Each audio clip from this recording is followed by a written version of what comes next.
till you live, live till you walk till you die, walk till you die. ஒரே ஒரு line, என்ன meaning, அது ஒரு super meaning. நம்ம நடந்துட்டே இருந்தா நம்ம உயிரோட இருப்போமா, அது வந்து எல்லா லைஃபோட எல்லா விஷயத்துலையும் மேட்ச் ஆகக்கூடிய ஒரு விஷயம். நம்ம சோம்பேறித்தனமா இல்லை அலட்சியமா ஒரு இடத்துல உட்கார்ந்து இல்லை ஃபுல் ஸ்டாப் ஆயிட்டோம்னா ஃபுல் ஸ்டாப் தான். We should keep on moving. That is life. We should keep on traveling. We should keep on walking. It's good for you, it's good for your heart, it's good for your body, not only physically but in the film also. And the whole line, ரொம்ப inspiring ஆன line ஆயிருக்கு. So, very good film.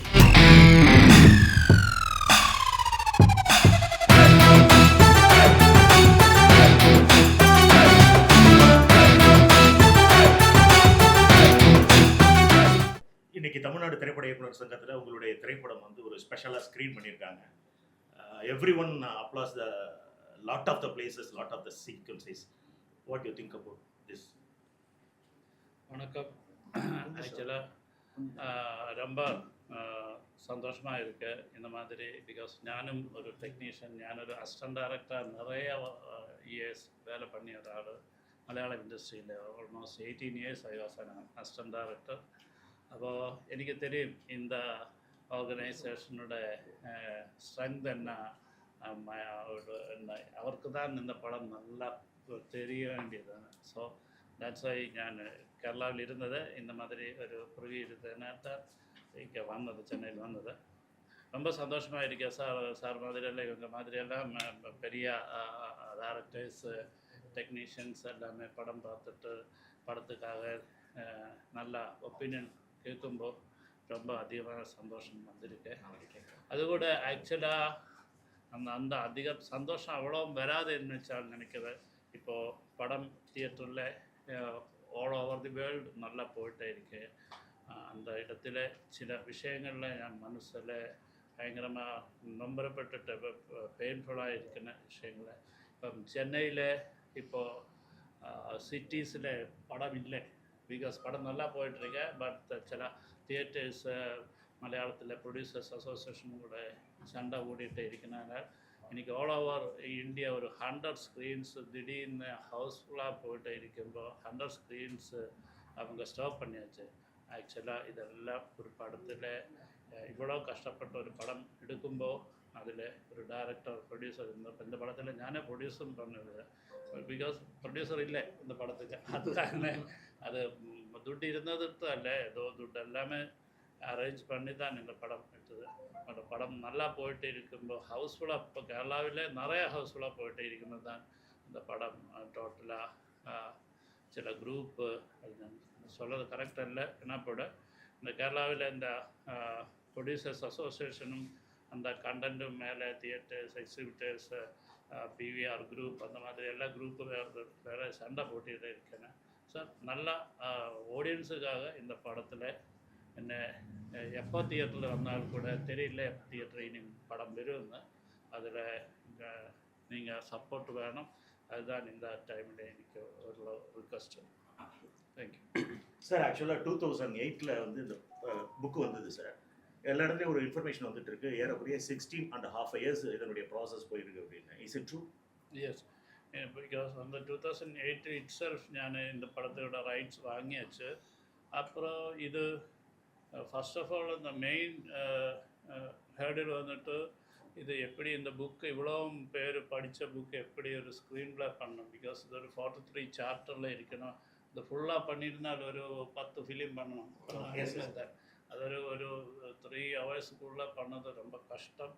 அது கூட book படித்தவர்க்கெல்லாம் நிறைய expectations imaginations எல்லாம் அவர்கிட்ட ஒரு 250 editions தான் கவர் பண்ணியது. அப்போ அவ்வளோ பேருக்கு மைண்டில் டிஃப்ரெண்ட் ஃபிலிம்ஸ் இருக்குது.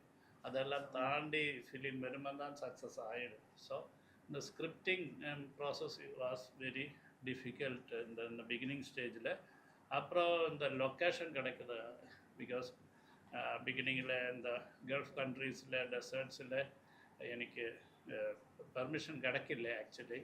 അപ്പോൾ அதுக்காக ஐ திங்க் உலகம் முழுவதும் இந்த மொரோக்கோ, அல்ஜீரியா, ஈஜிப்ட், இந்தோனேஷியா, கடைசியில் Sahara, Jordan, Kuwait, Bahrain, Saudi, almost I think old desert மட்டும் பார்க்கல. பிகாஸ் ஓல்டு டெசர்ட்டில் இருக்கிற கேமல்ஸுக்கு டபுள் ஹம்ப் இருக்குது. பிகாஸ் இந்த அரேபியன் கண்ட்ரீஸில் சிங்கிள் ஹம்பு தான் இருக்குது. அது கூட நிறைய பேர் கிட்ட இந்த ராஜஸ்தானில் டெசர்ட் இருக்குது. இப்போ படம் பார்க்கும்போது தான் தெரியும் ராஜஸ்தான் டெசர்ட், இந்த சஹரா டெசர்ட். அது கூட அங்கேயும் விஷயங்கள் முன்னாடி தான் அந்த மாதிரி ஒரு பிளானிங்கில் சத்தெல்லாம் போட்டாச்சு. பட் அங்கே இருக்கிற ஷீப் வந்துட்டு நம்ம நார்மலாக இருக்கு, இந்த அவாசி இதில் வராது. Okay. So I try to import sheep from Dubai and all. அப்போ தான் தெரிஞ்சது குவாரண்டைன் ஒரு வார்த்தை அப்போ தான் முதல்ல கேட்குது. பிகாஸ் இதுக்கு இந்த ஷீப்பு வந்து துபாயில் குவாரண்டைன் போடணும். அப்போ அதுக்கப்புறம் ஜுரம் எதுவும் இல்லாமல் ஷிப்பில் எடுத்து இங்கே குஜராத் ஏதாவது இடத்துல வந்துருந்தா அங்கேயும் வந்து குவாரண்டைன் போடணும். அதெல்லாம் கவர் பண்ணியா தான் நமக்கு ஷூட்டிங் கிடைக்கும். So I thought that's Herculean task. அதுதான். ஒரு question sir. Prithviraj Sukumaran sir வந்து படத்தில் ஒரு இடத்துல வந்து செகண்ட் ஹாஃபில் அந்த நியூட் ஷாட் வரும். அப்போ தான் ஃபஸ்ட் டைம் நீங்கள் எக்ஸ்போஸ் பண்ணுறீங்க அவருடைய பாடி லாங்குவேஜ் எப்படி இருக்குன்னு. இந்த காட்சி படமாக்குறப்போ உங்களுடைய மனநிலை எப்படி சார் இருந்தது? அவரு எப்படி இந்த அந்த அந்த இடத்த அக்செப்ட் பண்ணி பண்ணார் சார்? அந்த ஒரு சீக்வன்ஸ் படத்தோட ஒரு வெரி இம்பார்ட்டன்ட் சீக்வன்ஸாக இருந்தேன். பிகாஸ் அந்த அவ்வளோ நாளைக்கும் அந்த சட்டைக்குள் அந்த அந்த சட்டைக்குள்ளில் எப்போவுமே நம்ம ஐடென்டிட்டி எப்படி தெரியுது இந்த இந்த இந்த ஷர்ட்டு வேஷ்டி அந்த மாதிரி தான். அப்போ இது மாதிரி ஒரு ஸ்லைவாக இருந்தால் கூட அவனு சில இது இருக்கு, அந்த கோஸ்டியூமில் தெரியும். அந்த அந்த அதுக்குள்ள மனிதன் இருக்கும்போது தான் அவனுக்கு ஃப்ரீடம் இல்லாமல் அந்த கோஸ்டியூமோட அடிமை மாதிரி இருக்குது.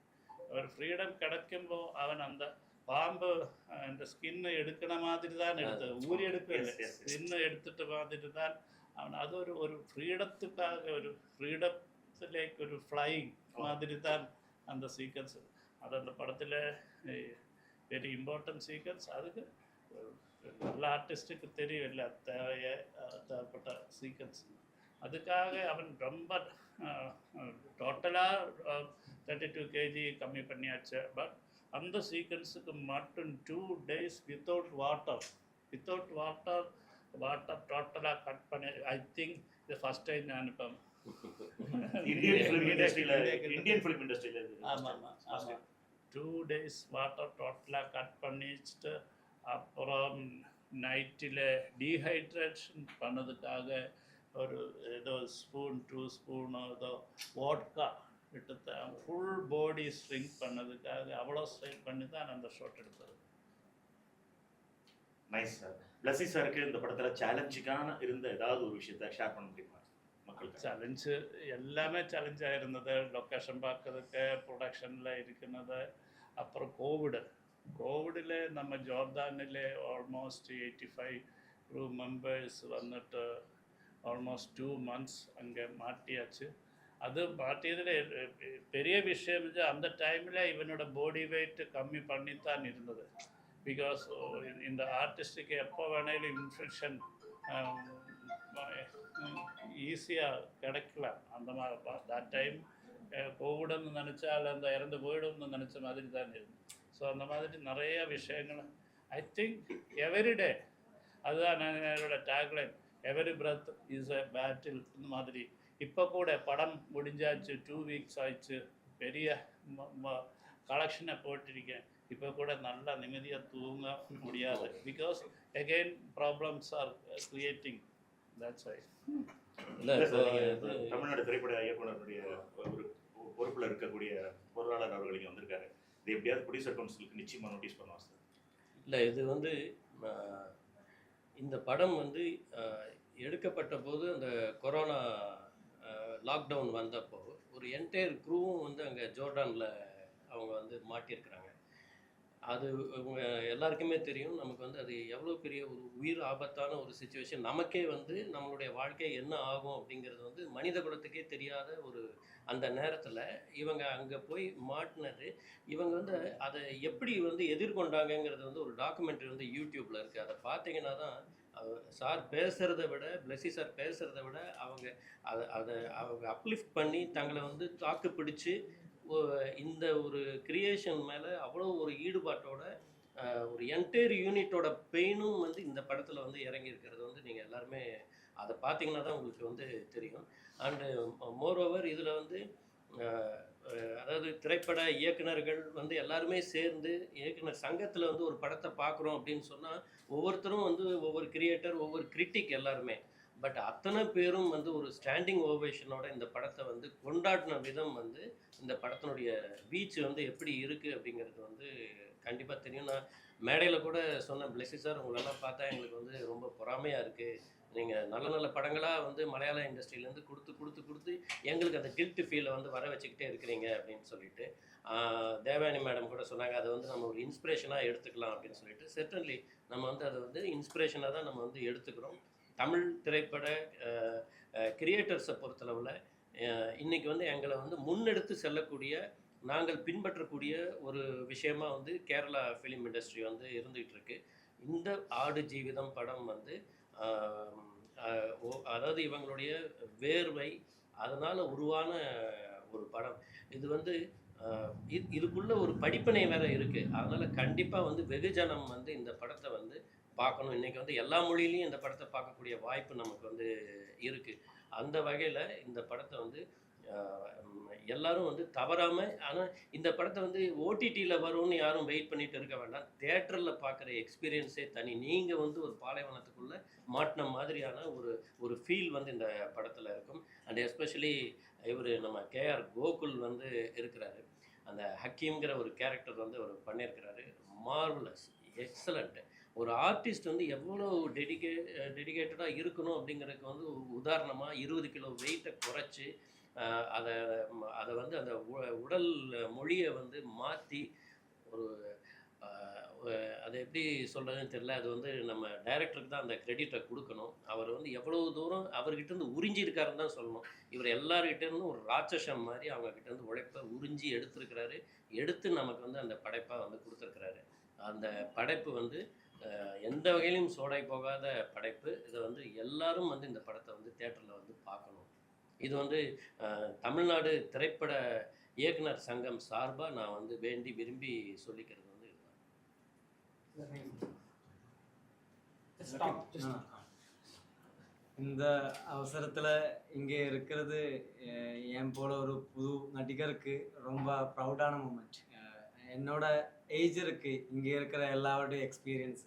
அப்போது இவருக்கு எல்லாரும் அப்புறம் இருந்து இவர வார்த்தைகள் எல்லாம் கேட்டு இவரோட காம்ப்ளிமெண்ட்ஸ் எல்லாம். எல்லாருக்கும் வணக்கம். நான் உங்கள் தேவயானி பேசுகிறேன். ஆடு ஜீவிதம் எக்ஸலண்ட் ஃபில்ம். பிளஸி சாரோட அற்புதமான ஒரு படைப்பு. Totally directors film. ரொம்ப அழகாக விடாமுயற்சியோடு பண்ணியிருக்காங்க. கிட்டத்தட்ட ஒரு 15 வருஷத்தோட உழைப்பு.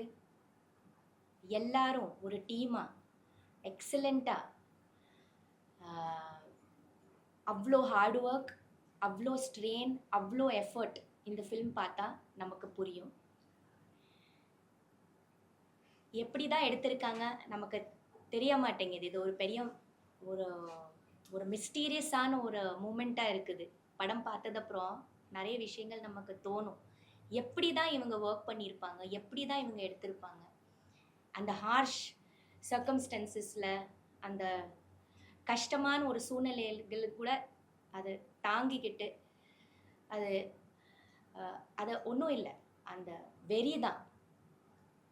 நம்ம இந்த படத்தை எடுக்கணும்னு அந்த வெறி, நல்லபடியாக இதை எடுக்கணும், அது ஜனங்கள்கிட்ட போய் சேர்க்கணும், அந்த வெறி தான் ஒவ்வொருத்தர்கிட்ட.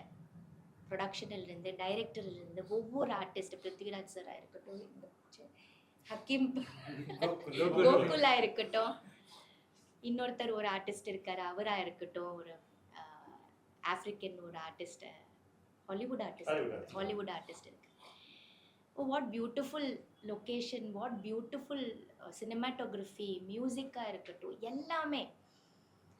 இந்த படம் எல்லாரும் ஒவ்வொருத்தரும் பார்க்க வேண்டிய ஒரு படம். கண்டிப்பாக எல்லாரும் தேட்டரில் போய் பாருங்கள். It's an experience. எவ்வளவோ விதங்களான படங்கள் நமக்கு வருது. பட் அதிலிருந்து சில படங்கள் are very classic films which should be seen in the theater, which should be enjoyed and which should be seen. எப்போவுமே ஒரு காமெடி அதே விஷயங்கள் பார்க்காம வயலன்ஸ் அது ரெகுலர் ஃபில்ம்ஸ் எல்லாம் there are some films which we should see. So in that category I think ஆடு Jeevitham is coming. Very classic film, very legendary film. இந்த ஃபிலிம்க்கு நிச்சயமாக இவங்க பண்ணுற எல்லா உழைப்புக்கு கண்டிப்பாக எல்லா அவார்டு இந்த வருஷத்தோட வரப்போகிற வருஷத்தோட எல்லா அவார்டும் இந்த படத்துக்கு வந்து சேரணும். ஏன்னா இவங்க இவ்வளோ கஷ்டப்பட்டிருக்காங்க. அந்த கஷ்டம் வீணாக போகக்கூடாது. கண்டிப்பாக இது எல்லா அவார்டுக்கும் அனுப்புங்க சார். ஆஸ்கர் வரைக்கும் அனுப்புங்க சார். கண்டிப்பாக ஆஸ்கருக்கு போக வேண்டிய ஒரு படம் இது. அங்கேயும் பார்க்கட்டுமே நம்ம எவ்வளோ கஷ்டப்படுறோம், எப்படி எப்படி சினிமா நம்ம எடுத்துக்கிறோன்னு. ஆல்ரெடி பார்த்துட்டு தான் இருக்காங்க. இந்த படம் நீங்கள் நிச்சயமாக அனுப்புங்க சார். அனுப்புவீங்க, அவார்டு வாங்கணும். மேடம், ஒரு ஆர்டிஸ்டா நீங்க ஒரு 15 வருஷம் டிராவல் பண்ணியிருக்காங்க. ஒரு ஆர்டிஸ்டா உங்களோட பார்வை மேடம் எப்படி மேடம் இருக்கு? ஏன்னா ஒரு டேரக்டர் வந்து 15 வருஷமா ஒரு ஸ்டோரி எடுத்துக்கிறாங்க, ஆர்டிஸ்ட்டை வந்து அப்படியே டோட்டலாக கேரி பண்றாங்க. நீங்களும் ஒரு ஆர்டிஸ்டா இருந்துருக்கீங்க, அது நீங்க எப்படி பாக்குறீங்க? I am totally a director's artist. டைரக்டரோட பொம்மைகள் தான் நாங்கள்லாம். ஆஸ் அன் ஆர்டிஸ்ட் டைரக்டர் என்ன சொல்லுவாங்களோ அந்த மாதிரி தான் நம்மளோட இன்புட்ஸ் கண்டிப்பாக இருந்தாலும் எல்லாமே நாங்கள் வந்து ஒரு டைரக்டரோட பொம்மைகள் தாங்க சார், பப்பெட்ஸ் தான். Director is the creator at the end. He knows how we should be on screen. என்ன வரணும் என்ன வரக்கூடாது எப்படி நம்ம இருக்கணும் எல்லாமே ஒரு டைரக்டர் தான். நம்ம எல்லாரும் ஒரு டைரக்டரோட பப்பெட்ஸ் தான். As an artist we can do, but we need the director's permission, we need the director's conceive everything. So as an artist I would love to work, meaning அவ்வளோ ஹார்ட் ஒர்க் பண்ணக்கூடிய artist வந்து I've seen இவர் எவ்வளோ hard work பண்ணியிருக்கார் படத்தில். Prithviraj sir like they have enjoyed ஒரு hard work தெரியாமல் ஒவ்வொரு செகண்டை வந்து ரசித்து வெறித்தனமாக அதை என்ஜாய் பண்ணிட்டு பண்ணியிருக்காங்க. என்ன ஹார்டு சர்க்கம்ஸ்டன்சஸ் இருந்தாலும் அது வந்து ரொம்ப மனப்பூர்வமாக பண்ணியிருக்காங்க சார். ஸோ அதுதான், அது எல்லாமே டைரக்டருக்கு தான் போய் சேரணும். கண்டிப்பாக. அப்புறம் ஒரு லைன் படத்தில் ரொம்ப நல்லா இருந்தது, எனக்கு ரொம்ப பிடிச்சிருந்தது. Walk till you live, live till you walk till you tie, walk till you tie. ஒரே ஒரு லைன் அவ்வளோ என்ன மீனிங், அது ஒரு சூப்பர் மீனிங். நம்ம நடந்துகிட்டே இருந்தால் நம்ம உயிரோடு இருப்போமா, அது வந்து எல்லா லைஃபோட எல்லா விஷயத்துலையும் மேட்ச் ஆகக்கூடிய ஒரு விஷயம். நம்ம சோம்பேறித்தனமா இல்லை அலட்சியமாக ஒரு இடத்துல உட்கார்ந்தோம்னா இல்லை ஃபுல் ஸ்டாப் ஆகிட்டோம்னா ஃபுல் ஸ்டாப் தான். We should keep on moving, that is life. We should keep on travelling, we should keep on walking. It's good for you, it's good for your heart, it's good for your body, not only physically but in the film also. அந்த ஒரு line ரொம்ப இன்ஸ்பைரிங்கான லைனாக இருக்குது. So very good film, எல்லாரும் பாருங்க. Saravana Subbiah sir எல்லாமே ரொம்ப அருமையாக சொன்னாங்க. பிளஸி சார் சொல்லும் பொழுது கொஞ்சம் பாலிடிக்ஸ் இருக்குது, ஓடிட்டு இருக்கிற படத்தை நிறுத்துறாங்க, ஒரு குரூப் இப்படி இருக்குது, இந்த மாதிரி ரொம்ப வருத்தமாக இருக்குது. நம்ம சினிமாவில் இருந்து பாலிடிக்ஸ்க்கு போயிருக்கிறோம், நிறைய பாலிட்டிஷியன் உருவாகி இருக்கிறோம், ஸ்டேட்டையே கூட ஆண்டு இருக்கிறோம். சினிமாவுக்குள்ளே எதுக்கு பாலிடிக்ஸ்? ஓடுற படத்தை நம்ம கை தூக்கி விடணும், ஓடாத படத்தை கூட கொஞ்சம் கையை பிடிச்சி இழுத்துட்டு வரணும். இதுதானே நம்மளுடைய யூனிட்டியாக இருக்கணும், நம்மளுடைய வேலையாக இருக்கணும். எல்லோரும் அதை செய்யணும். ஏன்னா ஒரு படம் எடுக்கிறதுங்கிறது சாதாரண விஷயமா இல்லையா? அதுவும் உயிரை கொடுத்து ஒவ்வொரு காட்சிகளையும் நம்ம எடுக்கிறோம். இவங்க ஒரு 6 வருடம் ஒரு படத்தை அப்படின்னா உயிரை கையில் பிடிச்சிட்டு எடுத்திருக்காங்க. அதுக்கு நம்ம ஹேட்ஸ்அப் பண்ணணும், அதுக்கு நம்ம சல்யூட் பண்ணணும். ஏன்னா நம்ம சினிமா ஒரு பொழுதுபோக்குங்கிறதுக்காக விளையாட்டு சிரிச்சுட்டே படம் கூட எடுத்திருக்கிறோம். இதெல்லாம் அப்படி எடுக்க முடியாத படம். ஒவ்வொரு ஷாட்டுக்கும் உயிரை கொடுத்து எடுத்திருக்கிறாங்க. அதை நம்ம கொண்டாடணும். எந்த இண்டஸ்ட்ரியாக இருந்தாலும், தமிழாக இருக்கட்டும், ஹிந்தியாக இருக்கட்டும், தெலுங்காக இருக்கட்டும், கேரளாவிலையும் சரி. ஆக சிறந்த ஒரு படைப்பு இருக்கும்பொழுது அதை எல்லாரும் தலைமையில தூக்கி வச்சு கொண்டாடணும் என்பதை மட்டும் நான் தாழ்மையுடன் தெரிவித்துக் கொள்கிறேன். வாழ்த்துக்கள், வணக்கங்கள். ஆடு ஜீவிதம் மிகப்பெரிய வெற்றி அடையும், எல்லா விருதுகளையும் வாங்கும். அதில் பணிபுரிந்த அனைத்து டெக்னீஷியன்ஸ்களுக்கும், இயக்குனர் சாருக்கும், நடித்த பிருத்திவிராஜுக்கும் நிறைய விருதுகள் கிடைக்கும். வாழ்த்து.